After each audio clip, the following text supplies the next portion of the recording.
Assalamualaikum warahmatullahi wabarakatuh. Alhamdulillah, alhamdulillahi rabbil alamin. Allahumma salli wa sallim wa zid wa barik wa karim ala habibina wa syafi'ina wa maulana Muhammadin wa ala alihi wa ashabihi ajma'in wa anit tabi'in wa tabi'it tabi'in wa man tabi'ahum bi ihsanin ila yaumiddin. Sadaqallahul azim. Wa qala tabaraka wa ta'ala fi muhkami tanzilihi min surati Al-Ahzab faqala laqad kana lakum fi rasulillahi uswatun hasanah liman kana yarjullaha wal yawmal akhir wa dzakarallaha katsira. Wa fi ayatin ukhra min bidayati suratil qalami qala wa innaka la'ala khuluqin azim. Sadaqallahul azim wa nahnu ala hadhihi al-ayat al-karimati insyaallahu minasyahidin wasyakirin walhamdulillahi rabbil alamin. Para jamaah salat subuh yang dimuliakan Allah, kita mengawali dengan mengucap selalu kesyukuran kepada Allah atas segala keadaan dan kondisi dengan mengucapkan alhamdulillahi ala kulli hal. Subuh hari ini kita semua dalam keadaan yang baik, insyaallah sehat walafiat. Baru saja melaksanakan kefarduan ke atas diri kita sendiri, yaitu sholat subuh berjamaah dengan keadaan subuh yang terbaik di awal waktu berjamaah di rumah di antara rumah-rumah Allah Subhanahu wa taala. Semoga Allah menerima amal ibadah kita semua insyaallah. Amin ya rabbal alamin. Salawat dan salam disenandungkan untuk baginda Rasulullah sallallahu alaihi wasallam serta para sahabat beliau, para pengikutnya, keluarganya. Kita pun berharap mudah-mudahan apatah lagi ini masih di bulan Ar-Rabiul Awal, bulan Maulid atau bulan Maulud Rasulullah sallallahu alaihi wasallam, kita tawasuli semoga dengan kecintaan, kerinduan, kemuliaan sosok mulia baginda Rasul, kita semua kelak akan diberhakkan Allah berjumpa dengan beliau, bertemu dengan beliau, mencium tangan beliau di surga Allah Subhanahu wa taala. Amin ya rabbal alamin.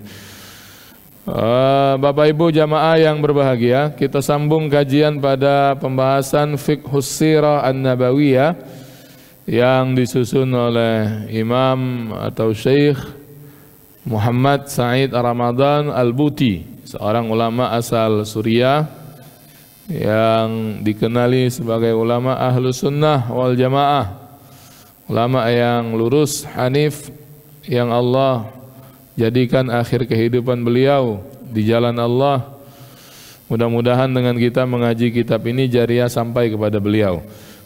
Pembahasan terakhir di kitab Fiqhus Sirah An-Nabawiyah, pada waktu itu kita membahas sampai di peristiwa hijrah Rasulullah sallallahu alaihi wasallam ke kota Taif, ya, kota Taif, kota yang hari ini banyak sekali sudah umat Islam yang sampai ke sana, ya. Biasanya beberapa paket umroh orang yang ke tanah suci, ada sebagiannya yang kita bisa lihat plus Taif, ya, lebih kurang 1 atau 1,5 jam dari kota Makkah Al-Mukarramah. Setelah pembahasan hijrah Rasulullah sallallahu alaihi wasallam ke kota Taif, kejadian hebat sesudahnya itu berlanjut. Kan ini ada pengawalnya. Sebelum peristiwa Rasul hijrah ke Taif, pembahasan kita itu adalah tentang tahun yang membuat Rasulullah sallallahu alaihi wasallam sangat bersedih hati. Itulah peristiwa Amul Huzn, tahun al-huzn, kesedihan. Setelah tahun kesedihan itulah kemudian Rasulullah sallallahu alaihi wasallam semakin mendapatkan perlakuan yang tidak baik dari orang-orang Quraisy, kafir Quraisy itu. Maka yang pertama dilakukan tadi, Rasulullah memilih Taif untuk menjadi destinasi atau tempat beliau hijrah. Tapi sudah kita bincangkan waktu itu bagaimana penerimaan orang-orang Taif dengan kedatangan Rasul sallallahu alaihi wasallam. Kita sudah bahas, kita sudah sampaikan yang diharapkan itu kenyataannya tidak seperti yang diinginkan. Rasul berharap diterima baik karena banyak susur jalur keluarga di kota Taif. Tapi justru yang kita baca, kita dapatkan Rasul ditolak di Taif, bahkan keluar dari Taif dalam keadaan berdarah-darah. Nah, ini yang kemudian semakin membuat Rasul bersedih. Ya, ghariza insaniyahnya itu keluar. Walaupun beliau nabi yang pasti dikuatkan lahir batinnya oleh Allah, tapi fitrah manusiawinya itu pasti juga keluar. Macam kita juga, walaupun kita sudah merasa aku nih batin insya Allah sudah kuat Ustadz dengan ibadah yang sudah dilakukan selama ini, dengan qiyamnya, dengan puasa sunnahnya dan sebagainya. Tapi sewaktu-waktu pasti saja fitrah manusiawi itu, misalnya lagi dapat musibah bersedih, ya pasti akan keluar. Termasuk Nabi sallallahu alaihi wasallam. Ketika beliau keluar dari kota Taif, sedih beliau. Sampai kemudian balik lagi masuk ke kota Makkah Al-Mukarramah. Nanti kalau kita baca Barzanji, itu diceritakan itu ya. Kejadian-kejadian yang mengiringi peristiwa hijrah ke Taif. Lalu kemudian baliknya beliau di rumahnya di kota Makkah. Itu ketika Nabi sampai di kota Makkah Al-Mukarramah, dalam sebuah sirah itu disebutkan Nabi beristirahat sambil melihat langit-langit rumah beliau itu ya. Melihat begini, mendongak begini.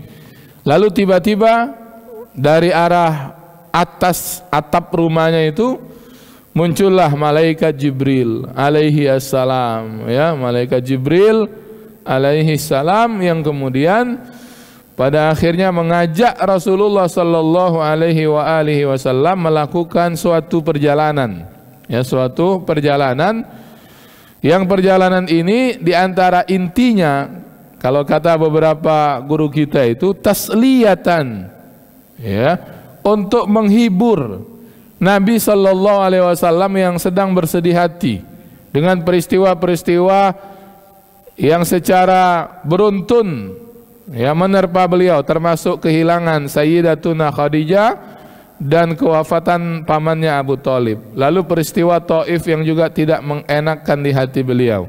Nah, peristiwa inilah yang kemudian yang kita sebut dengan peristiwa Isra dan Mi'raj. Ya, jadi Isra Mi'raj itu macam hiburanlah begitu untuk Nabi, healing untuk Nabi setelah diterpa berbagai macam kesedihan. Diperjalankanlah Rasulullah sallallahu alaihi wasallam oleh Allah bersama malaikatnya. Maka kita baca teks ayat di dalam Al-Quran itu memang Isra Mi'raj bukan kehendak Nabi, bukan Nabi yang kemudian berharap diperjalankan atau misalnya ingin kemudian dari hatinya itu ingin jalan-jalan, bukan. Macam kita ya, kalau merasa agak gabut dikit, apa gabut ini? Masa anak muda nih, gabut dikit, nah kurang piknik misalnya begitu ya, pengen jalan-jalan. Nah, Rasulullah ini Allah yang perjalankan. Karena itu di dalam pembuka surat Al-Isra Allah memakai kalimatnya itu Subhanalladzi asra. Nah, kalimat asra itu ya, ada yang memperjalankannya. Siapa? Allah Subhanahu wa ta'ala.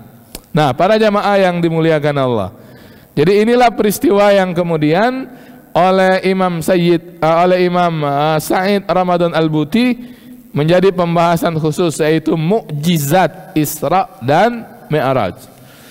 Isra, jadi ada dua ini kalimat ini ya, Isra dengan Mi'raj. Biasanya nanti di bulan tertentu, di bulan Rajab biasanya itu ada di antara PHBI kita ini adalah memperingati Isra Mi'raj Rasulullah sallallahu alaihi wasallam. Kita Rabiul Awal, Isra Mi'raj duluan ya. Sekaligus juga ini karena bulannya Rasul, dan kita memang mengkaji Rasul dalam fiqh sirah ini secara tertib dan rutin. Nah, Isra dengan Mi'raj, ini ada dua nih kalimatnya. Ada Isra, ada Mi'raj. Kalau disebut Isra, ini perjalanan yang awal Nabi sallallahu alaihi wasallam dari Masjidil Haram di kota Mekah ke Masjidil Aqsa di Al-Qudus, atau kita sebut hari ini Palestina ya. Jangan sebut negara yang satu itu, walaupun masuk hari ini kalau ada yang pergi ke Masjid Al-Aqsa, visa yang mengeluarkannya itu visa negara itu ya. Nah, nyebutnya pun saya tak kolu itu ya. Nah, jadi negara itu yang keluarkan kalau hari ini, kalau saya tak silaf ya. Mungkin ada yang pernah ke Al-Aqsa, visanya itu bukan Palestina ya. Nah, Isra perjalanan Nabi dari haram di kota Makkah Al-Mukarramah ke Masjidil Aqsa di Al-Qudus. Itu kalau disebut Isra-nya. Kalau kemudian berikutnya Mi'raj, nah inilah yang kemudian perjalanan dari Al-Qudus ya, dari Al-Aqsa itu, lalu kemudian Allah naikkan Nabi sallallahu alaihi wasallam, kalau bahasa Imam Said Ramadan Al-Buti, menembus lapisan langit tertinggi sampai batas yang tak bisa dijangkau oleh ilmu semua makhluk. Ya, langit keberapa Ustaz? Baca ada hari ini kita nembus juga ke situ. Kalau bahasa di surah An-Najm, ya, disitulah kemudian ada kalimat Sidratul Muntaha. Ya, baca ada Ustaz, kita pakai jet ke Sidratul Muntaha, tak sampai. Ya, ilmu kita tak sampai. Malaikat, manusia dan jin ya, dan itu perjalanan yang istimewa. Isra dan Mi'raj ini lagi-lagi kalau bahasa surah Al-Isra, subhanalladzi asra bi 'abdihi lailan ya, lailan, hanya dalam waktu yang sekejap, dalam waktu satu malam. Ini kejadian, karena itu para ulama selalu menyebut kejadian Isra Mi'raj itu adalah mukjizat ya, mukjizat yang Allah berikan untuk, dan Allah hadiahkan untuk baginda Rasulullah sallallahu alaihi wa alihi wasallam. Nah, selanjutnya seputar Isra dan Mi'raj ini nanti para ulama juga diskus ya, ada kemudian di situ perselisihan, apakah Nabi Isra Mi'raj ini jasad dengan ruh atau kan hanya ruh saja, begitu ya. Yang jelas tidak mungkin jasad baik. Kalau jasad tanpa ruh, mati manusia itu berarti ya. Nah, perselisihannya itu apakah ruh saja atau jasad dan ruh sekalian. Jumhur ulama, jumhur ya, artinya mayoritas ulama ini sepakat peristiwa Isra dan Mi'raj itu dilakukan oleh Rasulullah jasad dan waruhan. Jasad beliau berjalan ya, perjalanan itu, ruh juga menyertai. Nah, ini yang dipilih oleh para ulama, karena itu merupakan salah satu mukjizat yang Allah karuniakan untuk Nabi Muhammad dengan sangat istimewa dan mengagumkan. Nah, Bapak Ibu yang dimuliakan Allah, kisah Isra Mi'raj Nabi ini nantinya itu disebutkan dalam Bukhari dan Muslim secara lengkap di dalam kitab hadis sahihnya itu. Kita ceritakan, kita spill sedikit di sini ya, bahwa disebutkan Rasulullah melakukan perjalanan ini tidak naik unta macam biasa beliau berdagang. Orang dulu Makkah Al-Mukarramah kalau datang musimnya akan melakukan perjalanan dagang ke negeri Syams. Ya, Al-Qudus, Masjidil Aqsa ini masuk dalam wilayah negeri Syam. Hari ini negeri Syam itu Pak kalau disebut itu Palestina, termasuk juga perbatasannya apa itu? Yordania, kemudian juga Suriah. Itu wilayah Syam yang dikenali pada waktu itu. Nah, bukan naik unta, bukan juga naik kuda, bukan juga kemudian terbang ya, pakai sayap atau bagaimana sehingga kemudian kita bisa sebut cepat perjalanannya. Tapi nanti Rasulullah itu disebutkan, dan ini terkenal populer ya, Rasulullah itu dinaikkan Allah menunggangi buruk. Buruk gitu ya, kalau pernah mendengar istilah buruk ini, apa buruk itu? Ini satu hewan, satu jenis binatang yang hanya sedikit lebih besar dari keledai ya, keledai, dan lebih kecil dari unta. Binatang inilah yang berjalan kecepatannya itu sejauh mata memandang. Nah, itu maka kemudian wajar kalau perjalanan ini hanya ditempuh dalam waktu 1 malam saja. Nah, disebutkan pula bahwa Nabi Muhammad sallallahu alaihi wasallam ini dalam Sahih Muslim itu ya, ketika sampai di Masjidil Aqsa di Palestina hari ini, Rasul sholat 2 rakaat di dalamnya. Ya, anggap macam gitu hari ini ya tahiyatul masjid misalnya begitu ya. Rasulullah sholat 2 rakaat di dalamnya. Kemudian Jibril datang kepada Nabi. Ini dalam Sahih Muslim, kita ceritakan yang Sahih Bukhari Muslimnya itu ya. Datang kepada Nabi seraya membawa segelas isinya khamar ya, arak yang memabukkan itu, segelasnya lagi susu. Ini dulu dua-duanya, khamar terutama, kalau masih di Mekah itu belum haram. Pengharaman khamar itu nanti di kota Madinah Al-Munawwarah, dan pengharamannya pun tidak sekaligus tapi bertahap. Nah, jadi datang malaikat Jibril seraya di 2 tangannya itu, yang satu megang khamar, yang satu megang susu. Lalu disuruh Nabi itu untuk memilih, Rasul kau nak minum yang mana, Muhammad kau nak minum yang mana. Qadar Allah yang dipilih Rasul itu adalah susu. Ya, Rasul minum susu. Setelah itu Jibril alaihi salam ini komen, engkau telah memilih fitrah. Nah, ini bahasanya Jibril ya. Nah, karena susu putih ya, dan punya kebaikan yang banyak. Lalu setelah itu dalam perjalanan Rasulullah sallallahu alaihi wasallam, kan nanti ada, kita sering disampaikan mungkin oleh para ustadz pada waktu peringatan Isra Mi'raj itu, nanti menembus langit yang ke-1, ke-2, ke-3 dan seterusnya, sampailah ke titik yang tadi disebutkan di surah An-Najm, indaha sidratul muntaha. Itu di surah An-Najm ya. Di surat tersebut menyebutkan kalimat sidratul muntaha, tempat yang betul-betul penghabisan, muntaha ya. Yang di situ kemudian Rasulullah sampai di sana saja. Disinilah kemudian Allah nanti memberikan, mewahyukan kepada Nabi apa yang bisa diwahyukan. Termasuk diantaranya, sebagaimana yang kita tahu, perintah sholat kita yang 5 waktu ini, itu hadirnya, datangnya, diberikannya saat Rasulullah sallallahu alaihi wasallam mi'raj ke sisi Allah Subhanahu wa ta'ala. Ya, nanti itu ada kisah lagi, dan kisah itu masyhur dan memang disebutkan, Pak.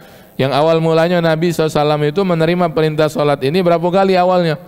50 kali ya, sehari semalam. Nah, ini kalau kemudian nak tahu kisah ini, bisa baca Sahih Muslim atau Sahih Bukhari dan keterangan-keterangan yang lain. Nah, Bapak Ibu yang dimuliakan Allah, setelah kejadian itu Rasulullah balik lagi, sampailah kemudian tiba di kota Makkah Al-Mukarramah. Besoknya ini kita tak detailkan cerita yang Rasulullah temui ya, itu nanti di kitab yang lain. Karena nanti Imam Said Ramadan Al-Buti ingin sampaikan ibrah dari peristiwa ini.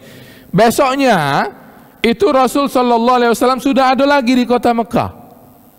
Dan kejadian tadi malam yang beliau alami itu disampaikannya lah kepada penduduk Makkah Al-Mukarramah. Ya, kumpulkan dulu.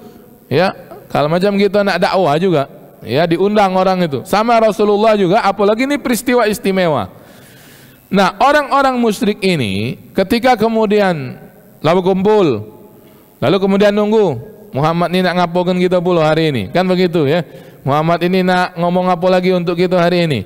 Ternyata apa? Rasul ceritakan perjalanan beliau yang dalam waktu tempuh hanya 1 malam, ya, bukan hanya one way tapi return itu ya, dari Haram ke Al-Aqsa, apalagi naik ke langit, lalu kemudian turun sampai kemudian balik lagi ke Masjidil Haram di kota Makkah Al-Mukarramah. Dengar cerita itu, ya, orang-orang kafir Quraisy ini apa? Mendustakan, tertawa mereka itu.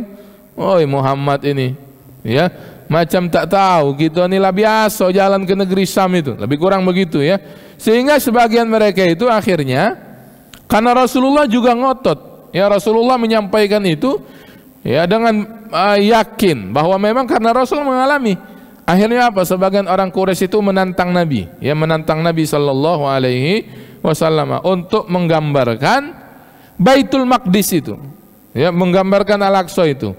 kalau betul-betul Rasul itu telah pergi dan sudah melakukan sholat di dalamnya. Padahal Nabi itu waktu ziarah Al-Aqsa itu, Bapak Ibu yang dimuliakan Allah, tidak pernah terlintas dalam pikiran beliau untuk mengenang ciri-ciri masjid itu, atau misalnya menghafal bentuk, atau ngitung tiang-tiangnya misalnya, begitu ya. Nah ini yang kemudian ditanya oleh orang-orang kafir Quraisy. Tapi bagi Allah tak ada yang mustahil, tak ada yang sulit ya. Depan mata Rasul itu diperlihatkan ya, macam di depan mata beliau sendiri gambaran Baitul Maqdis di hadapan Rasulullah Sallallahu Alaihi Wasallam, sehingga beliau dengan mudah merinci apa-apa saja yang ada di Baitul Maqdis tersebut. Nah ini kemudian di dalam hadis disebutkan bahwa Rasulullah bersabda, "Lamma kadzabatni Quraisy," ketika orang-orang Quraisy itu mendustakan aku, "kumtu fil hijr," aku berdiri di Hijr Ismail. Hijr Ismail, Pak, yang ada lingkaran separuh itu. Hari ini kalau nak sholat di situ ngantri mulu, Pak. Dan yang terakhir sekitar 3 pekan lalu saya lihat tidak setiap waktu lagi dibukanya. Ya, dulu kan masuk kita ngantri, ini juga ada waktu-waktu tertentu yang dia membukanya. Nah, Rasulullah di situ di Hijr Ismail itu, lalu kemudian oleh baginda Rasulullah SAW kejadiannya itu apa? Fajallallahu li Baitul Maqdisi fatafiqtul akhbiruhum an ayatihi wa ana anzur ilai. Jadi waktu itu diperlihatkanlah Baitul Maqdis itu di hadapan Nabi. Ini mukjizat itu begitu, Pak ya. Kalau hari ini boleh saja ya, kalau kemudian ada orang-orang punya kemampuan, nah itu nanti kalau kemudian ada sesuatu yang macam firasat, ada basira, itu namanya kalau untuk orang hari ini, kalau dia adalah kekasih Allah namanya karomah ya.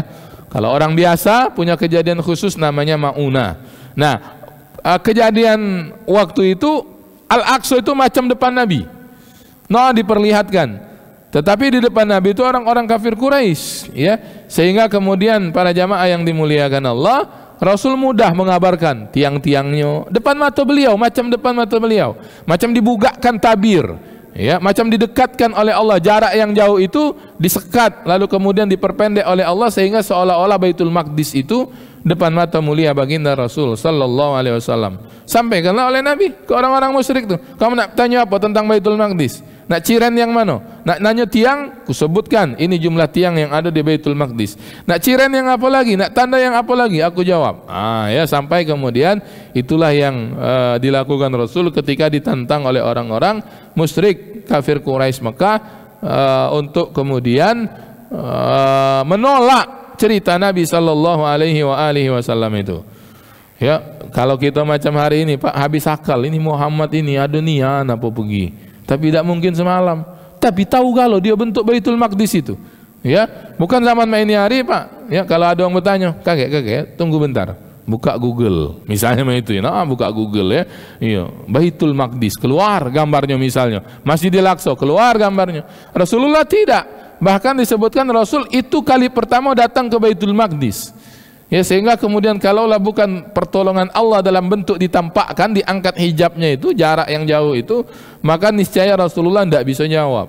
Ya, tidak bisa jawab. Nah, akhirnya orang kafir Quraisy ini mendengar jawaban Rasul yang betul galau itu, setiap kali ditanya dijawab dengan bagus. Pening mereka itu. Ah, sudah kita masuk lewat ini baik, pintunya Abu Bakar As-Siddiq radhiyallahu an ya. Akhirnya mereka ini datang ke Abu Bakar dengan harapan Abu Bakar ini menolak cerita Nabi. Nantinya Abu Bakar mudah-mudahan bisa mempengaruhi, menghasut sahabat-sahabat yang lain, sahabat Rasul itu. Harapannya begitu, karena memang peristiwanya mustahil, Pak ya. Secara logika. Ya, secara logika kita manusia, hitung-hitungan manusia. Orang Quraisy dulu kalau melakukan perjalanan dagang dari Haram di Mekah ke Syams, one way-nya saja masih ratu syahrin. Ya, dalam bahasanya disebut begitu. Perjalanan sekali jalan menempuh waktu 1 bulan penuh. Artinya kalau berjalan bolak-balik return begitu 2 bulan. Ini Muhammad datang-datang cerita dengan kami katanya. Tadi malam ke Baitul Maqdis, bukan hanya itu katanya dinaikkan oleh Allah ke langit yang ke-7 lewat sampai Sidratul Muntaha, balik lagi sampai di Haram hanya lailan, bahasa Al-Isra itu. Cuman dalam waktu semalam. Mana tak tolak mereka itu ya. kita jangan terlalu pede. Caknya aku pecah Abu Bakar Ustaz kalau terjadi waktu itu dan aku ada di sana. Ya, jangan-jangan gitu. Ini pecah orang kafir Quraisy kalau itu. Muhammad ini ya takoan, ngiu, tidak mungkin. Ya, macam kita tidak pernah ke Syams itu. Nah ini mungkin begitu. Datang orang musyrik ke Abu Bakar, menyampaikan cerita itu, berharap nanti Abu Bakar itu pada akhirnya apa? Berkurang kepercayaannya kepada Rasul. Sudah gila Nabi kami ini. Mungkin begitu harapannya ya. Tetapi apa yang berlaku oleh Sayyiduna Abu Bakar radhiyallahu anhu itu ya dijawab oleh Abu Bakar, dan kalimat ini monumental ini ya. Sangat berpengaruh terhadap kejadian peristiwa Isra Mi'raj itu. Apa kata Abu Bakar? Kalau memang benar Muhammad yang ngatokennya, Muhammad yang menceritakannya, ya, maka dia telah berkata benar. Makanya Abu Bakar ini Pak punya gelar apa? As-Siddiq, ya, orang yang selalu membenarkan, bukan sekali dua, berkali-kali. Dan aku, ya, sungguh kata Abu Bakar akan membenarkan peristiwa itu. Bahkan lebih dari itu pun pasti aku membenarkan, selagi yang bercerita itu adalah Nabi Muhammad sallallahu alaihi wasallam. Nah, ya, pagi hari itulah setelah beliau mengumpulkan, ya, Bapak Ibu yang dimuliakan Allah, malamnya juga, ya, malam Isra itu Jibril datang kepada Rasul, mengajarkan cara sholat dan menjelaskan waktu-waktunya. Ini sebelum disyariatkan untuk umat Nabi Muhammad sallallahu alaihi wasallam. Dulu sebelum sholat 5 waktu ini Pak, Nabi lah sholat. Tapi sholat beliau itu sholat pagi dan sholat petang. Ini juga yang dilakukan biasanya oleh para nabi terdahulu. Dilakukan oleh kakek buyut beliau, Abul Anbiya, Nabiullah Ibrahim alaihi salam. Nah, Bapak Ibu yang dimuliakan Allah, sudah ya, secara ringkas itulah kejadian Isra Mi'raj. Biasanya nanti Ustadz katanya ada cerita ketemu ini, ketemu itu nanti dalam bahasan yang lain. Kita nak ringkaskan saja, inilah peristiwa yang mengiringi kejadian-kejadian setelah tahun kesedihan Rasul. Meninggal Sayyidatuna Khadijah, meninggal paman beliau Abu Thalib, lalu kemudian Rasulullah hijrah ke Taif. Dua-dua itu tak berkenan di hati Nabi, maka Nabi diperjalankan oleh Allah Subhanahu wa taala dengan peristiwa Isra Mi'raj ini. Nah, apa ibrahnya? Ini yang penting ya. Kalau dalam kajian fikih sirah Imam Ramadan Al-Buti ini, beliau selalu tiap kali membahas satu bab, nanti di akhir pasti beliau sebut, nih hikmahnya apa, ibrahnya apa. Apa ibrahnya peristiwa kejadian Isra Mi'raj ini? Pertama tentu para jamaah yang dimuliakan Allah, penjelasan tentang Rasul dan mukjizat. Ya, Rasul dan mukjizat. Nah ini ya, bahwa Rasulullah itu kan memang manusia biasa, sama macam kita. Tapi Rasulullah itu dipenuhi hal-hal yang luar biasa dan mukjizat. Masih ingat ya, pekan ketiga yang lalu kita membahas khusus Rasul nak sambut bulan Maulid. Memanglah Rasulullah itu bukan manusia biasa. Kan dijelaskan begitu waktu itu. Bahkan ya,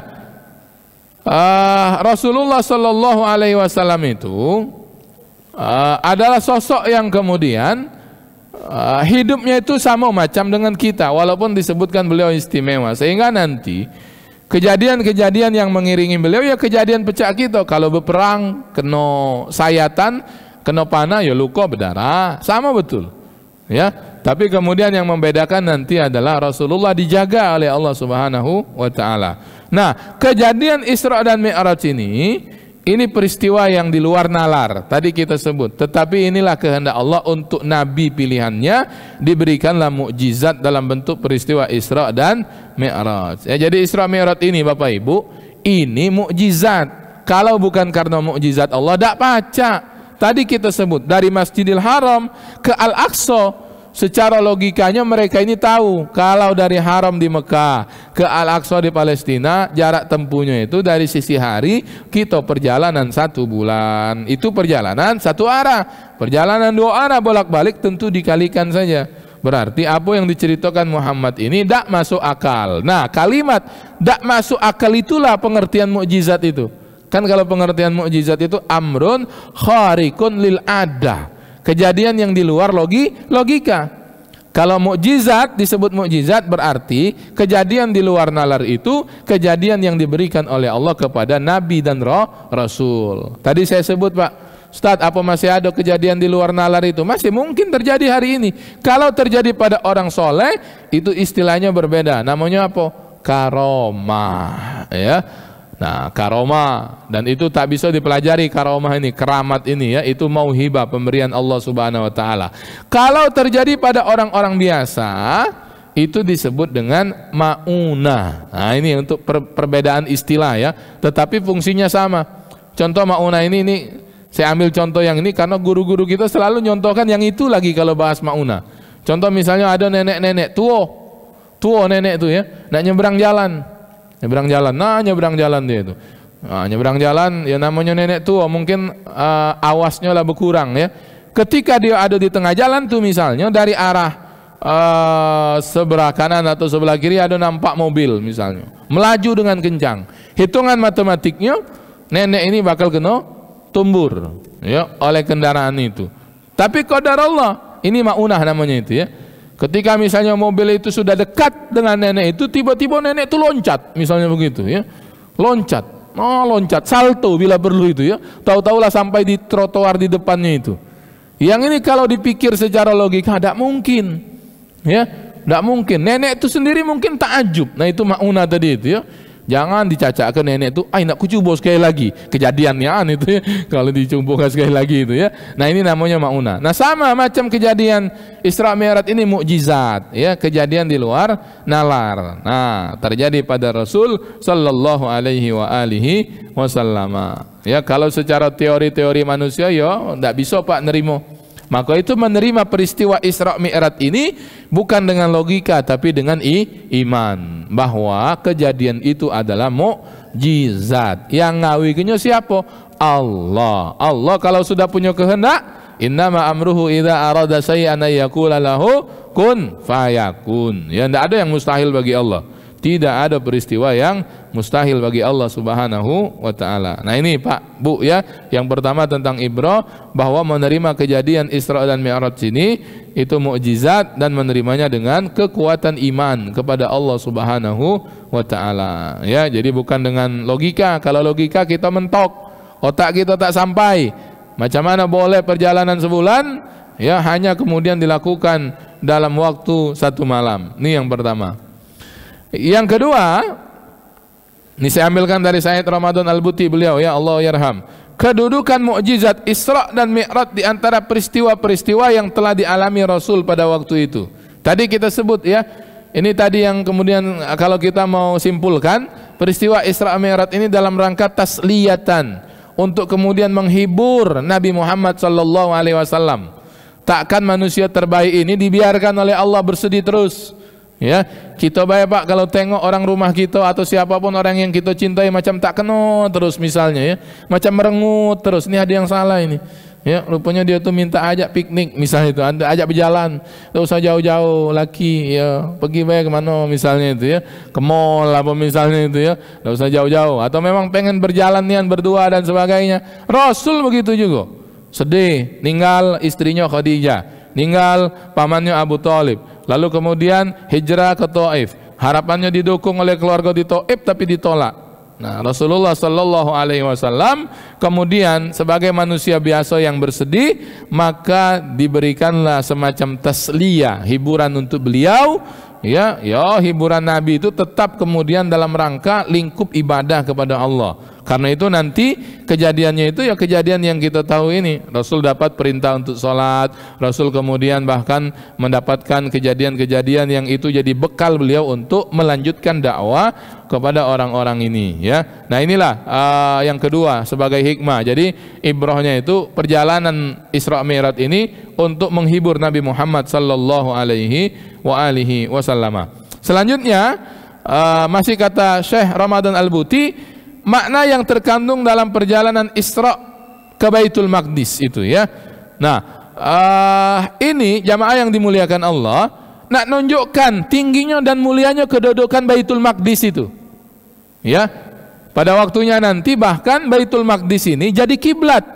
Rasulullah sebelum kemudian sholat dan sebagaimana kita hari ini yang ngadap Ka'bah, kiblat pertama umat Islam itu di mana? Al-Aqsa ini.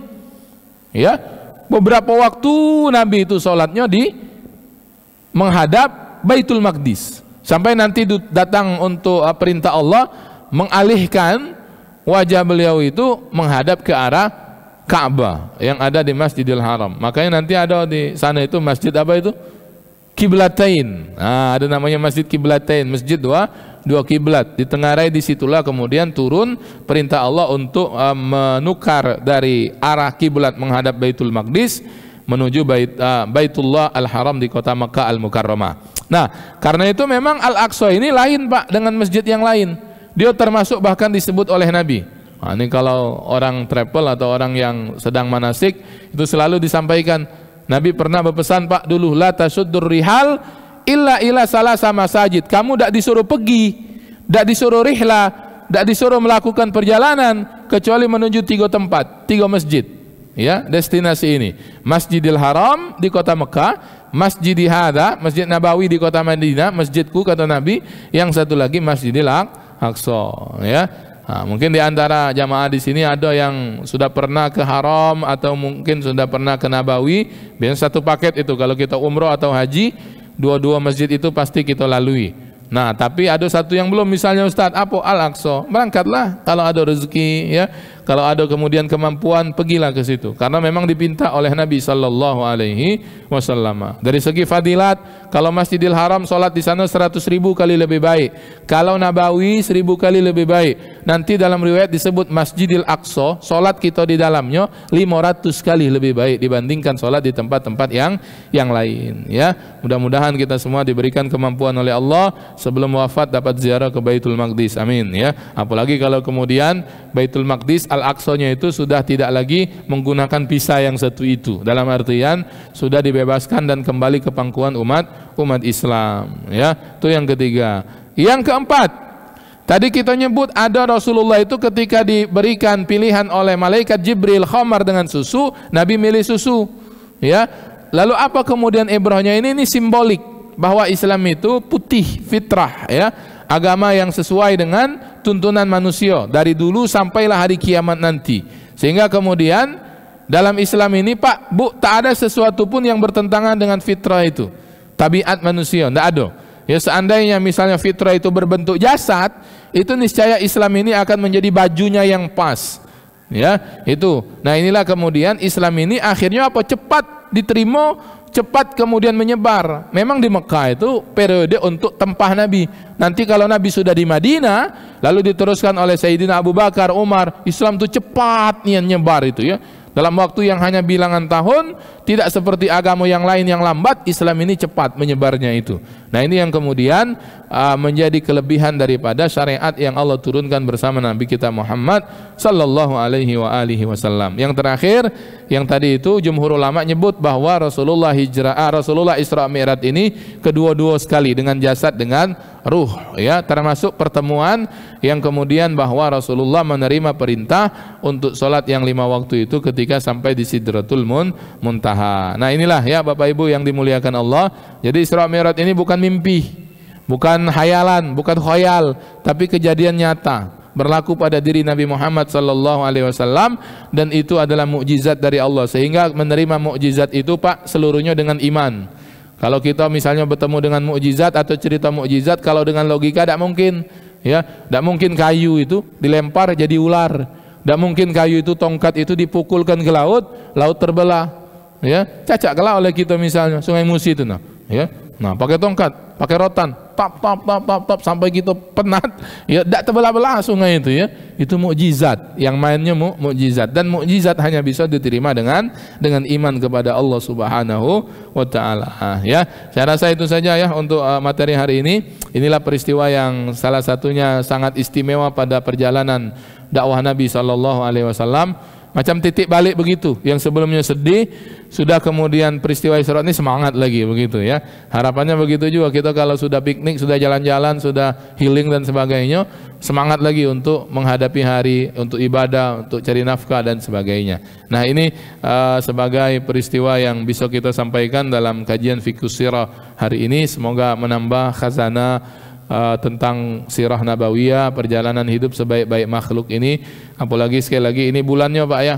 Banyak kan kita mengingat beliau. Kalau di rumah itu, kalau Bapak jenis yang galak beli buku, kalau bisa ada buku tentang Nabi.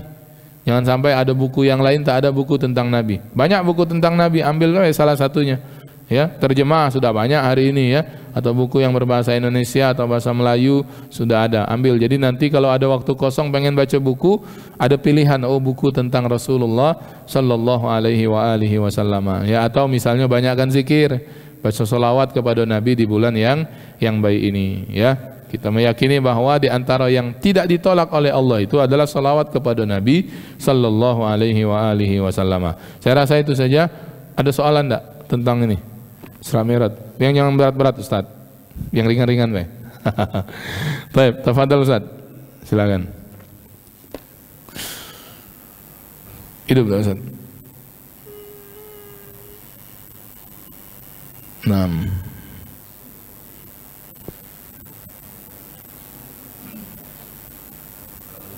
Waalaikumsalam warahmatullahi wabarakatuh. Wah, banyak. Yang pertama, dalam suatu literatur saya baca itu bahwasanya penggunaan kata Masya Allah dengan Subhanallah. Kalau Masya Allah itu untuk hal-hal yang menakjubkan, yang luar biasa. Subhanallah kebalikannya. Masya Allah, misalnya ada yang baik, yang bagus gitu kan, macam Masya Allah. Tapi berkaitan dengan ayat 1 Al-Isra ini, Allah memakai Subhanallah. Tidak Masya Allahulladzi asra bi'abdihi lailah. Kira-kira kenapa nih Ustaz? Yang kedua, Isra Mi'raj itu ujung-ujungnya Allah merintahkan pada Rasulullah dan untuk umat manusia ini, umat muslim, untuk sholat. Tapi masjid sudah duluan dibuat gitu. Ada Masjid Haram, ada Aqsa tadi kan gitu. Jadi fungsi masjid sebelum itu untuk apa? Sebenarnya sholatnya belum diperintahkan gitu. Yang mana Aqsa? Ya, Masjid Haram, Masjid Aqsa seperti dalam surat itu tadi kan. Yang ketiga, di ujung ceramah Ustaz tadi itu dikatakan Islam itu adalah agama yang sesuai dengan fitrah.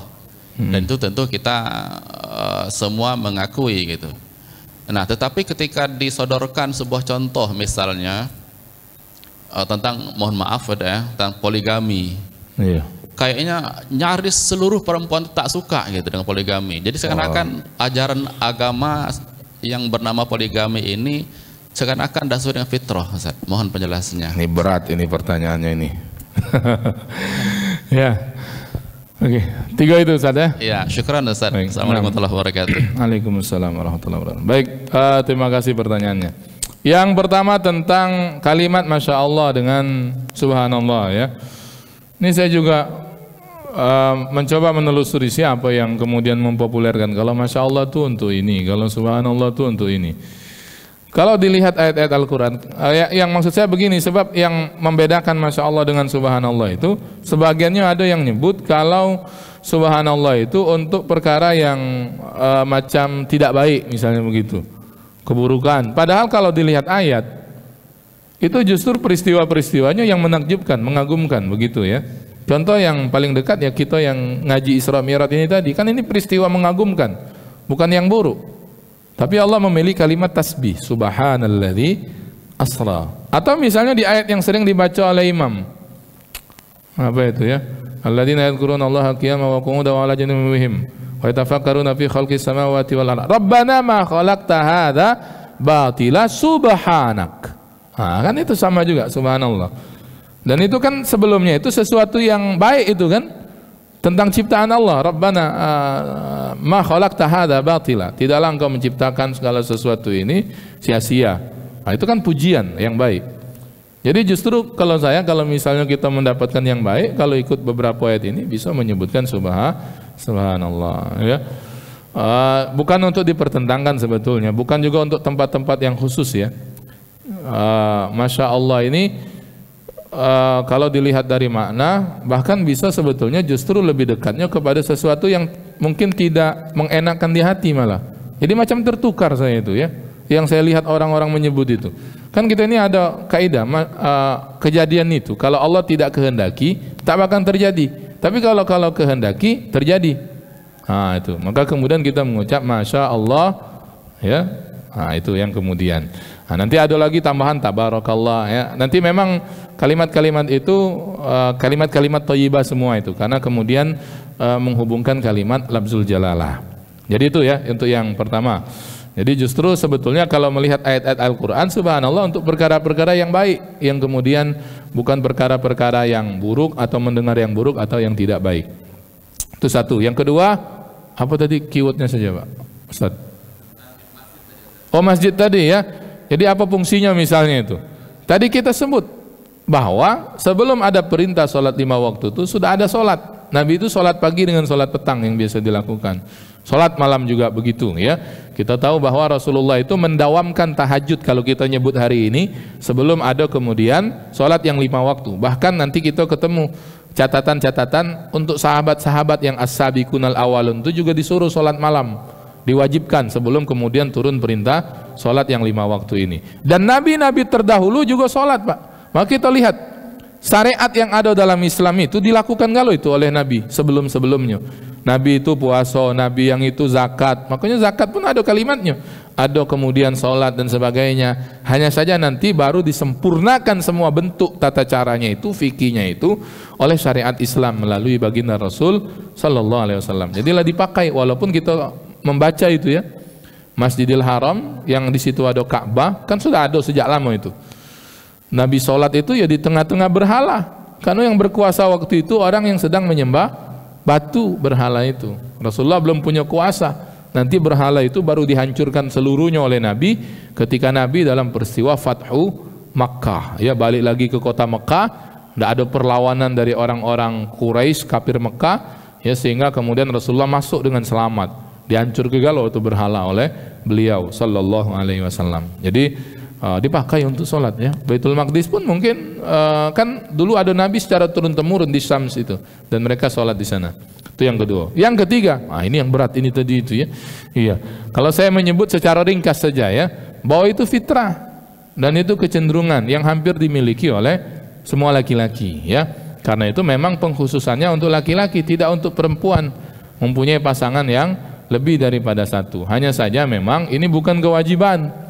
Karena memang kita tidak akan temukan dalil kewajiban untuk ta'addud ya, kewajiban baik itu datang dari Al-Quran maupun datang dari Sunnah Nabawiyah. Secara ringkas ini pada akhirnya perkara yang kembali kepada hukum asal dari pernikahan itu sendiri. Jangankan nikah 2, 3, 4, nikah satu saja.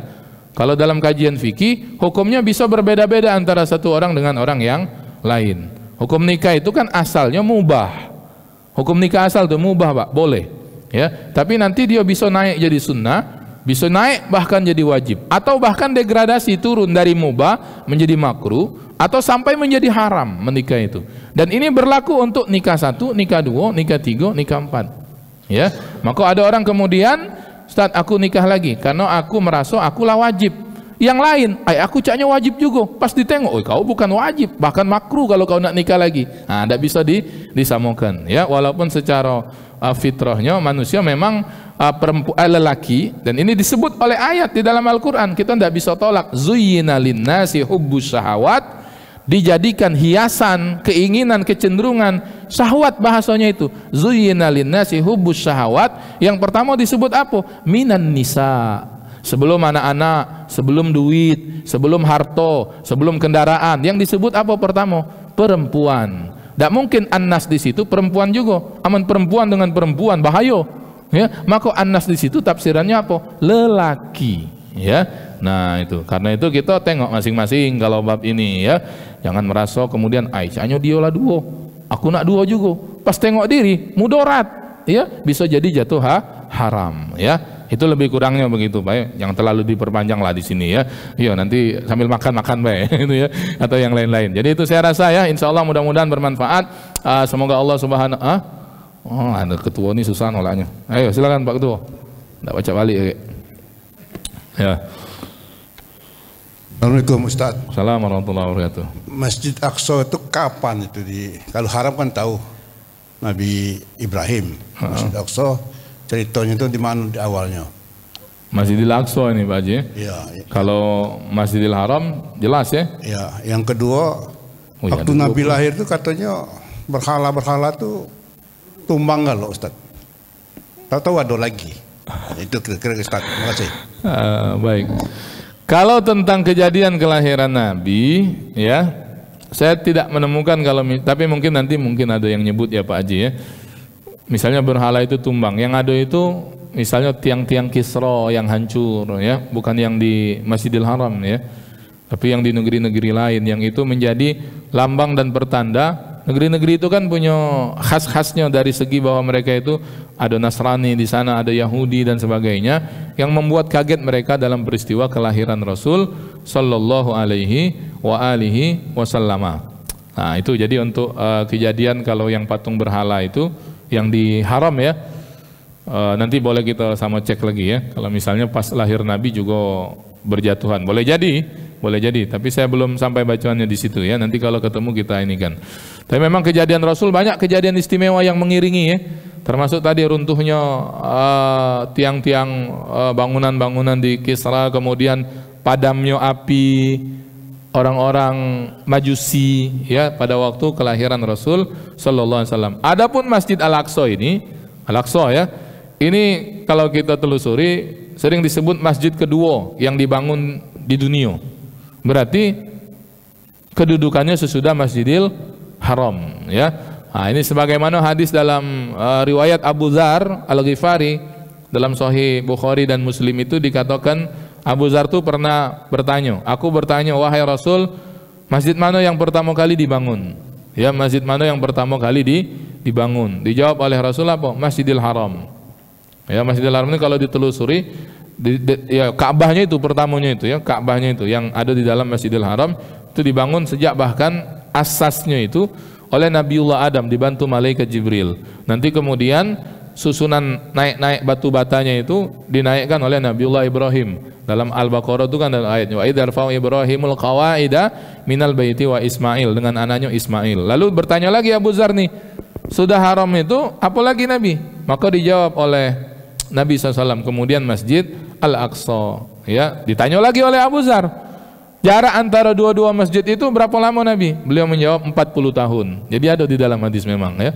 Nah, kemungkinan ya yang membinanya juga adalah malaikat Jibril alaihi assalam ya. Nah, itu nanti bagaimana kejadiannya itu yang agak sulit mendetailkannya, tapi berita dan informasinya begitu. Ya, jangan dibayangkan masjid langsung tertempel, masjid besar, baca Baitul Maqdis hari ini mungkin hanya letak batu bae di situ misalnya, tanda bae, ciren bae. Ya tempat sujud kan begitu arti daripada masjid. Ya lebih kurang begitu, demikian. Wallahu a'lam bishawab. Baik, kita akhiri dengan bersama-sama membaca doa kafaratul majlis. Allahumma rzuqna fahman nabiyyin wa hibdal mursalin wa ilhamal malaikatil muqarrabin. Allahumma faqihna fid din wa alimna ta'wila ya rabbal alamin. Washfa' lana ya Allah bi syafaatil habib, syafaati nabiyyina Muhammadin sallallahu alaihi wasallam yawma nalqaka fik bi rahmatika ya arhamar rahimin. Subhanakallahumma rabbi wa bihamdika nashhadu an la ilaha illa anta nastaghfiruka Allahumma wa natubu ilaik. Walhamdulillah rabbil alamin. Assalamualaikum warahmatullahi taala wabarakatuh.